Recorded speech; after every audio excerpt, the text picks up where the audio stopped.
இருந்தாலும் நம்மளுக்கு ஒரு புரிதல் இருக்கணும். இப்ப இருக்கிறவங்களுக்கு புரிதல் கிடையாதுப்பா. எங்க ஸ்கூல்ல பாத்தீங்கன்னா எல்லாருமே விஜய் விஜய் விஜய், அவங்களுக்கு புரிதலே கிடையாது. நாம கொஞ்சமாவது வரலாறு தெரிஞ்சுக்கணும். இன்னைக்கு இன்னைக்கு புத்தகத்துல எப்படி தெரியுமா போட்டிருக்கிறாங்க, திராவிட வந்து ஒரு மொழி குடும்பமா, அதுல இருந்து தமிழ் வந்து பிறந்துச்சான். திருப்பி தமிழ் வந்து ஒரு மொழி குடும்பமா, அதுல இருந்து திராவிடம் பிறந்துச்சா.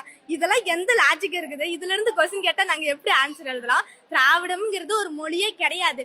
தமிழ்ல இருந்து தான் தெலுங்கு, கன்னடம், மலையாளம், உருது, ஒடிஷா, மராத்தி, குஜராத்தி எல்லாம், ஆங்கிலம் கூட தமிழ்ல இருந்து தான் வந்துச்சு.